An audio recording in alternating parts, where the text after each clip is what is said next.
Olá, a paz do Senhor. Estamos aqui mais uma vez para estarmos comentando a respeito da nossa revista, cujo tema é noivado, namoro, noivado e casamento. E nós vemos que minha esposa hoje não pode participar, ela está ocupada fazendo alguns afazeres, mas vamos tentar aqui trazer esses 3 itens que a nossa lição trouxe para nós, que essa lição está falando sobre família. Então nós vemos que o namoro é a fase do conhecimento. Nessa fase, procura se conhecer o temperamento, o caráter, os antecedentes dos seus familiares. Então tudo isso faz parte do namoro. O conceito do namoro cristão é diferente daqueles que não têm o temor do Senhor. Então, o namoro é a fase do conhecimento. Então, nós vemos que o conceito de namoro é para conhecer melhor por meio do diálogo, que é através da comunicação. E você começa a conversar e começa a conhecer os pontos positivos e o ponto negativo. Então, nós devemos ter cuidado com o namoro pela internet, namoro virtual. E nós vemos tantas notícias nos dias de hoje com estes namoros. Então, vemos que devemos estar com muito cuidado sobre a hora, que se deve namorar, Uns começam mais cedo, outros mais tarde, mas deve ter muito cuidado quando se começa, Às vezes um namoro pode prejudicar o estudo, então tudo deve ser conversado. Então, aqui um dos itens da nossa lição também fala sobre o namoro, escondido e prolongado demais, Então, as famílias devem saber que se está namorando, Então, deve, os meninos, o jovem, pedir ou conversar com os pais sobre o namoro. Então não é aconselhável um namoro muito prolongado demais e nem curto demais, porque aí você não conhece a pessoa que vai se casar. Então, em caso esse namoro ele comece a dar problema, a melhor coisa a fazer é interromper esse namoro. E o noivado, aqui fala também, ponto 2, que é a fase do planejamento. Então, planejar e montar hoje o amanhã. Então, quando a pessoa fica noivo, é a fase do planejamento. Então, aqui o escritor ele trouxe algumas perguntas que devem ser respondidas pelos noivos, Onde vai morar? A residência será própria ou alugada? Onde vai congregar? Se a são de igreja é diferente?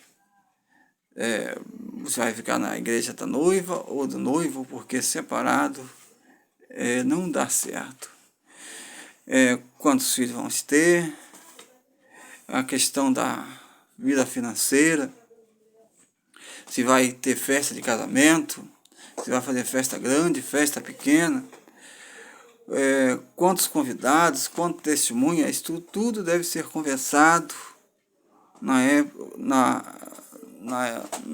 no noivado. Então deve ser planejado todas essas coisas. Que tipo de móveis, né, vai ter na casa, né? Estava uma vez com um colega, estava para casar, e nessas horas que foi começado a comprar os móveis, eles começaram a brigar, né? Eu cheguei numa loja e vi este casal de noivo discutindo, brigando, e este casamento não durou 8 meses, né? 7, 8 meses eles terminaram. Então, nós vemos que deve ser um momento de compreensão, né? A noiva e o noivo, eles procurar já se entender para o momento que vão enfrentar lá na frente. Então, os noivos ainda deverão responder outras perguntas como: qual as pretensões intelectual vamos continuar estudando depois de casado, né? Essas são as perguntas interessantes. Quais são as pretensões profissionais? Qual as nossas pretensões espirituais? É muito interessante isso, né? Que os filhos saem da casa da mãe, a menina sai da casa do pai, e eles agora devem continuar firmes nos caminhos do Senhor. Então, aqui vemos que o ponto 2 também fala sobre a compreensão. Nós falamos na semana passada que cada um leva um tipo de bagagem para o casamento, né? O homem tem os seus problemas, a mulher também tem os seus problemas de infância, de criação, e isso deve ser compreendido. Então, a compreensão ela é muito importante no casamento. Então, quando a pessoa se ama, ele se importa com a outra pessoa, se importa com... E ele compreende e entende a situação do seu cônjuge, no caso da noiva e do noivo. Então, o ponto 3 é o próximo ponto aqui que fala sobre o casamento cristão.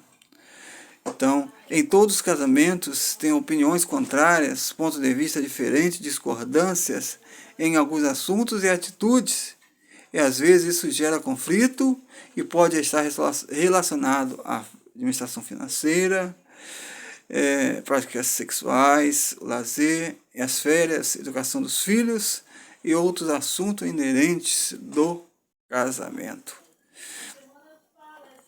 E isso vai depender de como o casal ele vai encarar e resolver esses problemas.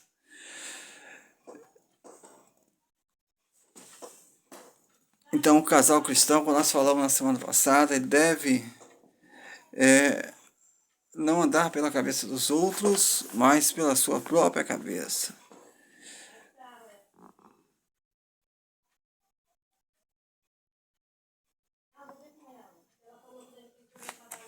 Nós vemos que o casamento ele é importante, né? Os filhos, eles se casam, e nós sabemos que nós temos a nossa opinião dos nossos pais. Nós temos o manual, como nós falamos na semana passada, que é a Bíblia Sagrada. Então, nós vemos que a nossa lição aqui, ela fala sobre os cônjuges devem ser um tesouro para o outro. Muitas pessoas tratam os parentes, irmãos da igreja, as pessoas de fora melhor que seu cônjuge. Um homem nem deve amar sua esposa como parte de si próprio. Trate bem, seja educado, honre, respeite, cuidado, com mau humor frequente. Não seja uma pessoa antipática, desagradável, discordante, implicante. Então, casal cristão precisa dar bom exemplo da união conjugal. O verdadeiro testemunho sai de dentro da nossa casa. Então, que Deus venha estar nos abençoando. Estaremos neste domingo estudando estes assuntos.